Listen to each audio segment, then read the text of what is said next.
grew up going online on how I can go about learning my own craft. So I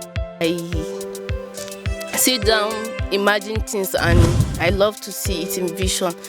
I've trained a lot of people in the aspect of crocheting and punch embroidery. Yeah, I didn't go to any art school to learn my craft work or anything associated with art.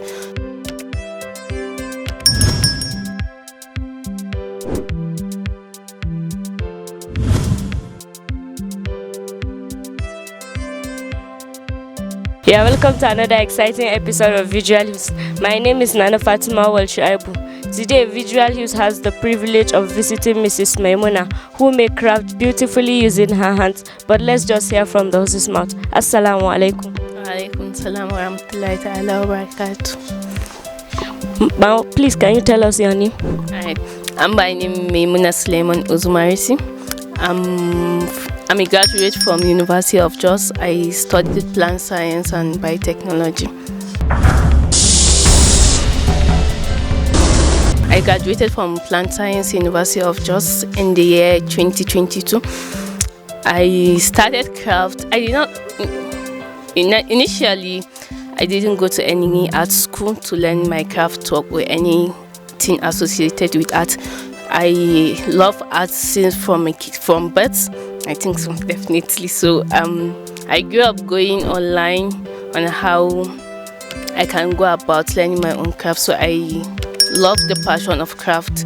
I sit down, imagine things, and I love to see it in vision. So practically I go into practice and do what I want to do with. Can you tell us what do you produce? We produce quite a lot of things. I'm into crocheting, I'm into paintwork, I'm into bead embroidery, I'm into punch embroidery, and so much more. Ma, what are your achievements? For me, basically, I've achieved a lot. I've achieved quite a lot from my artwork.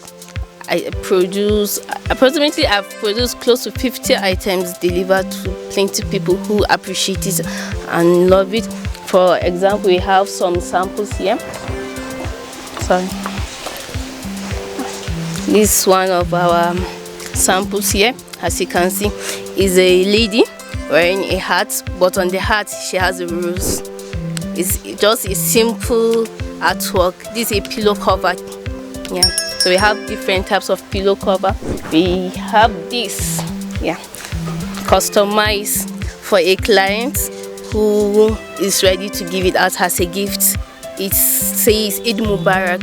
So we do normal customized works for anybody. We do for weddings, for birthdays, for naming ceremonies, and more. Ma, what are the tools and materials you use in producing this product? For the tools and materials, we have our punch embroidery cycle. It comes in 5 sizes. We have the smaller sizes up to the larger size. That's the bigger size of it. After that, we have our yarn for making the design on the punch embroidery. And for the tools, we have different sizes of tools that I normally use for the punch embroidery. They call it the punch needle. It comes in different sizes, as you can see. These are part of all the punch embroidery sizes. They are, the punch needle have numbers depending on your sizes. This is size number 10. This is size number 16. So punch embroidery, it has sizes on what you want to produce. For example, if I'm producing a customized carpet for a client, I'm going to use this. If I don't use this, we have a softening gun, which I don't have yet, but hopefully I'm on the way to purchase it very soon. So, but in the meantime, I use this to produce the carpet. So this is a bigger size for punch embroidery. Ma, do you have people that work under you? I don't have yet, but I've trained a lot of people in the aspect of crocheting and punch embroidery. Yeah, and mostly the people I train are just little teenage kids that I do train, because I feel like we at their age they tend to learn quite faster than those who are more advanced than them. Yeah, so I normally teach kids. But, yeah. Well, what are the challenges you are facing? The challenges I'm facing is lack of access of good quality items in the market, because punch embroidery is not something common, especially here in Jos and Nigeria. Is something that is very rare. So getting their items is very, very challenging. Sometimes I have to go to the market. If I don't get what I want, I have to substitute it with another items. You say you normally do bead embroidery. Do you do it on fabric or clothes like this? My bead embroidery, I do it on clothes, on fabric, and anywhere. For example, this is one of my bead embroidery design. And as I said earlier, nobody taught me. I just like sit down and learn it on my own. Here is an example of the bead embroidery. And also, this also, if you notice it, it has some beads on it, yeah, to give it the shiny texture and attract the people. So I do my bead embroidery on any fabric I want. Yes. What call do you have for people that are willing to start this business? For people willing to start this business, I will advise them on it's a good thing to start. For people that most especially are crafty and love arts just like me, I will advise them to believe in themselves that they can do it. As I said earlier, I did not go to art school or been taught on how to do it. I learned it on my own. So anything you want to do, if you have passion for that, no matter how difficult it is, you definitely learn it.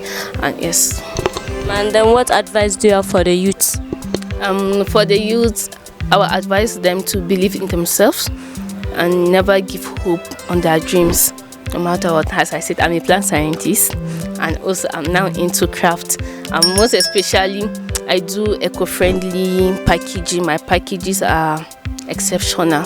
I don't buy packaging from outside. I do it from newspaper, because like I recycle them from newspaper and create a packaging bag, because I believe this is helping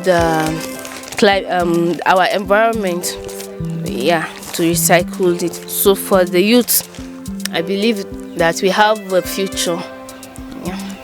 And then what advice do you have for parents? For our parents, I will say I will advise them on, no matter what your kid want to learn, don't discourage him or don't discourage him, encourage him to be who he or she wants to be.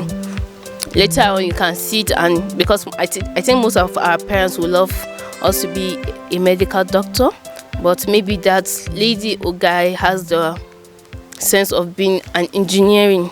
So I believe that instead of now telling him, no, don't go into engineering, it doesn't bring money, allow him to do it. Maybe later on he might develop the feelings of going back to the medical field. So don't discourage us, encourage us and support us, most importantly, because we need that love, care for new people. And then what assistance do you need from the government? From the government, I will see I need empowerment, because I'm currently trying to open a art school, craft school for the kids, kids ranging from 6 years to 12 years old. And it's not going to be only craft. I'm hoping to join it with a garden school, where as they are learning the craft work, they are into learning nature, on how we grow our plants and how we harvest our fruits and other things. So I need empowerment from the government and their supports. Yes. Now, apart from this artwork, do you normally go for planting? Yes, very well. My My business name for my plant is Muna's Green Harvest, which is basically categorized into 3 aspects. We have the Muna's fruits and veggies, where I source for freshly produced fruits and veggies from the farmers and delivered to household. I think I have delivered almost more than 100 households with fresh fruit and vegetables. The second aspect for Muna's Green Harvest is the Muna's Rice Shield. It's a research which I'm currently going on how high temperature affects rice production, not only in Nigeria but in Africa. Our farmers are suffering quite a lot, and I hope to produce a rice which can withstand the high temperature so that they will produce more and we will stop the importation and produce our own. Then the third aspect is the Muna seedlings, where we produce seedlings of fruits and vegetables also, and with flowers. Thank you very much. Thank you. Maimuna's journey reminds us of the beauty of craftsmanship and dedication. Thank you for joining Visual Hues in exploring her story, struggles, obstacles, and shackles behind her remarkable success. Don't forget to like, share, and subscribe to Visual Hues. If you need her products or services, contact us on the address below. See you in my next video. Bye.